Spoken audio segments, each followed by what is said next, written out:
Hi everyone, David Aragona here with the November 13th edition of Horses to Watch, taking a look back at some replays from last week at Aqueduct, trying to find some horses that encountered adversity in their trips and could be worth betting back when they are entered back in the future. Let's talk about one dirt race and a couple of turf races. The turf races might not have application to any races coming up in the foreseeable future unless these horses ship out of New York because turf season is coming to an end after this week and at Aqueduct. So no more turf racing after this midweek in November until probably April of next year. But sometimes these runners can ship to other circuits, so you can put them in your stable mail and be aware of them in the future. But let's begin with that dirt race, a horse that we might actually see again on the New York circuit pretty soon. It was the first race from Thursday, November 7th, and this is an optional claiming event, 62,500 the tag, non-winners of two other than the allowance condition. This horse in for the allowance tag, and that is the number one Summer Cause in this 9 furlong allowance event. Let's take a look at the start of this race, and Summer Cause breaks from the inside in a pretty small field, only 4 rivals facing him this day, but for such a small field in New York, this is one of the rare races that featured plenty of early speed. And you could see Romero Mirage, who is on Summer Cause, has intentions to secure the front end, but the two horses directly to his outside want to have something to say about that as they both send forward as well. And we get a rare hot pace developing in a race that didn't look like it featured that much speed on paper. And these three horses just get into an early duel. One of them, Barize, the number 2 in between horses, just kind of messing things up for the other two. He didn't have much of a chance in this race based on his PPs coming in. I think he was moving up out of a $10,000 claimer. But Arby Times was a horse who had shown quality in the past for Chad Brown. So Summer Cause getting into an early tussle with him certainly was going to take away from any late kick that he might have produced in this race. But Summer Cause is going to run very well within the context of this affair because you can see the pace is pretty honest. 47 flat for a half mile. That's moving up front for a 9 furlong race over this surface where they went the final time in over a minute and 50 seconds. And this is a race that is just dominated by the two closers. You could see them towards the back of the pack now advancing. They will complete the exacta in this race, finishing first and second. And you could see Summer Cause already coming under a ride as he had to exert himself early. Even seems like that other speed horse Army Times is going a bit better than him coming to the quarter pole here. But once Romero really puts Summer Cause to pressure for the final quarter here, he responds very well. And these two horses ranging up on the outside, they will clear off and battle to the wire. But I like the way that Summer Cause continues to battle on towards the inside. And once he sees those horses as a target, he puts away that other speed and continues to chase those two closers coming onto the finish line, actually holding that advantage pretty steady through the final eighth of a mile, not giving up much ground to those two closers, despite the fact they had reserved a lot more energy for the finish than he had. This was a really strong effort. If you're looking at the time form US speed figures for this race, Summer Cause actually got the highest number of anybody in here, even though he finished third, beaten just over 2 lengths, getting a career best 111 time form US speed figure for him. And I mentioned the time form US speed figures because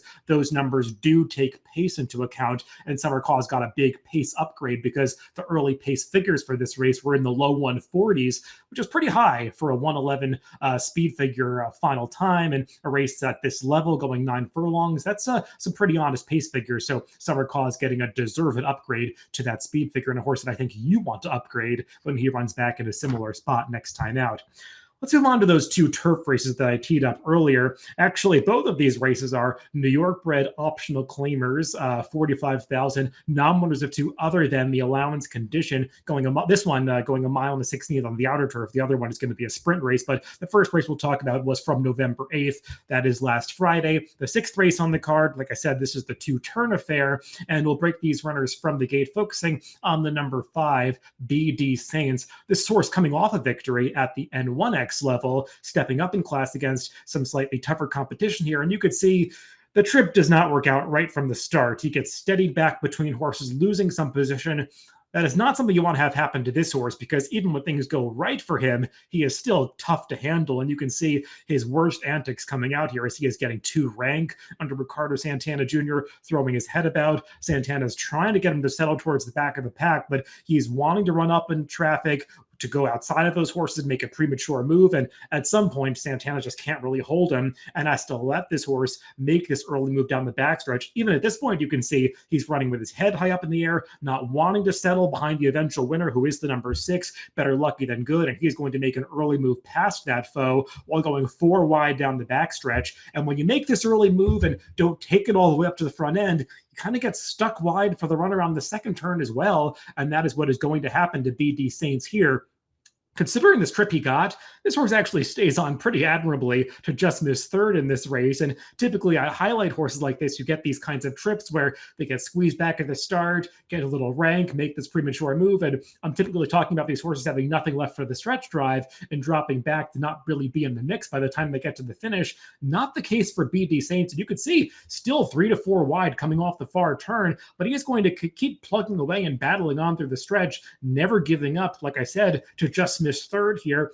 The eventual winner does close outside of him through the lane, but he had saved a little more ground coming around that far turn and also had been able to conserve his energy at that point, whereas BD Saints had made that early move. This was a pretty encouraging effort. He got an 85 buyer when he won that prior start against first level allowance competition, and he actually repeated that 85 buyer here despite getting a much tougher trip against stronger competition. So it really feels like this horse is hitting the peak of his form now at the end of his 3-year-old season for trainer Mike Maker. Not exactly sure where they go from here. He's a New York bred, probably doesn't want to race out of town, but one to file in the back of your mind or put in your horse watch on DRF.com to be reminded of this trip when he comes back maybe early next year in the springtime, or perhaps sooner than that if Mike Maker decides to ship BD Saints out of town.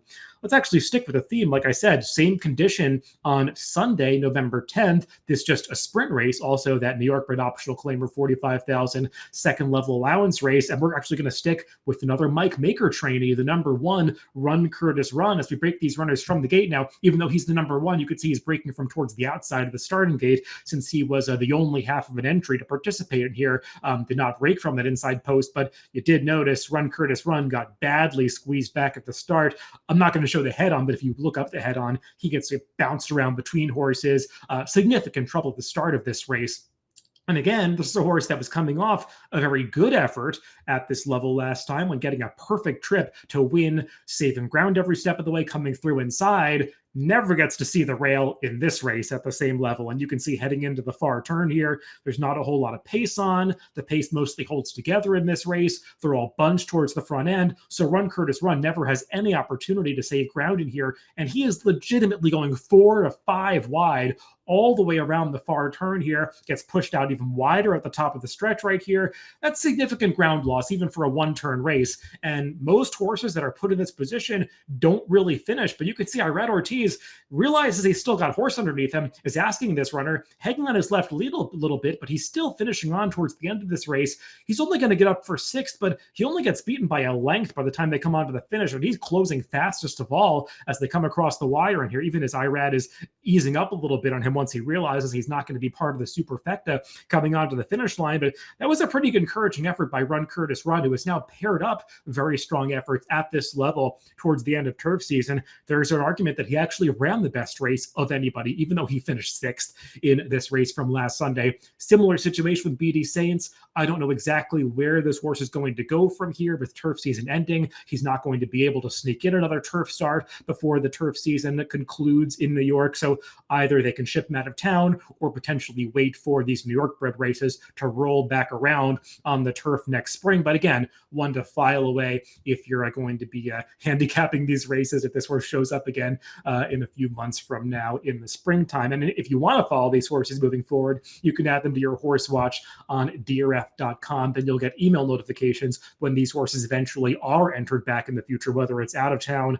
or in New York again. You can also make trip notes in your DRF formulator or Timeform USPPs, and those written notes that you make under the notes section of both Formulator and Timeform US will show up in the running lines of these horses' past performances when they are entered back in the future. Everyone, thanks for tuning in to Horses to Watch this week. I'll be back with another batch of replays to analyze next week.